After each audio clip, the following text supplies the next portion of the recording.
अस्सलाम वालेकुम जी। आज हम भिंडी प्याज की रेसिपी लेके आए हैं और तमाम चीज़ें मैंने रेडी कर ली हैं। 2 मीडियम साइज़ की प्याज है और हाफ़ kg भिंडी है, ऑयल है, 2 टमाटोज़ हमने इसको ब्लेंडर में ब्लेंड कर लिया है। बिल्कुल चीज़ें तैयार हैं। चलिए जी इसकी तैयारी करते हैं। ऑयल ऐड करेंगे और इसके अंदर हम अदरक लहसुन कट किए हुए और हरी मिर्च, ज़ीरा और साथ ही हम ये भिंडी जो हमने कट करके रखी है ये डाल लेंगे। फ्राई करेंगे इससे और 2 से 3 मिनट के बाद इसे दम पे रखेंगे 3 मिनट के लिए। 3 मिनट के बाद ये देखें जी ये काफ़ी हद तक नरम हो चुकी है बिल्कुल। अब हम इसके अंदर ऐड करेंगे कटी हुई प्याज।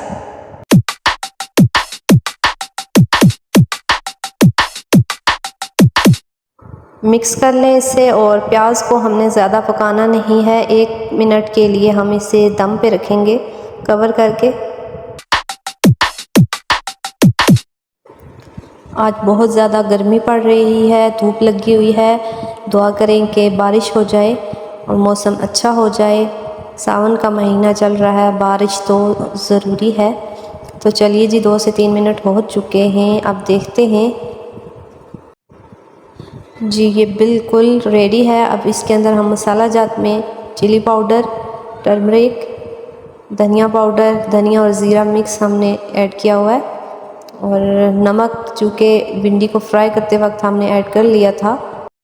1 से 2 मिनट के लिए कवर करके रखेंगे ताकि मसाला जात में ये भिंडी मिक्स हो जाए। अब टमाटो पेस्ट हमने ऐड किया है और टमाटर हम कट करके भी डाल सकते थे, वो इस सिचुएशन में जब हम भिंडी को फ्राई करके निकाल लें। तो हमने भिंडी निकाली नहीं है, इसी के अंदर मसाला जात ऐड किए हैं, इसलिए हमने पेस्ट बना के ऐड किया है ताकि हम टमाटरों को गलाते गलाते भिंडी को हम तोड़ ना दें। तो इसलिए हमने पेस्ट बना के ऐड किया। तो चलिए जी ये बिल्कुल तैयार है। टोटल 15 मिनट्स में ये बिल्कुल रेडी हो गई है। और गार्निश करें धनिया, हमने इसके ऊपर ऐड किया है हरी मिर्च, गरम मसाला और पुदीना। तो ये ले डिश आउट करके आपको दिखाते हैं। माशाल्लाह से इस तरीके से बहुत ही टेस्टी भिंडी तैयार होती है। आप ज़रूर ट्राई कीजिएगा। वीडियो पसंद आई है लाइक कीजिएगा, शेयर कीजिएगा। Thanks for watching. अल्लाह हाफिज़।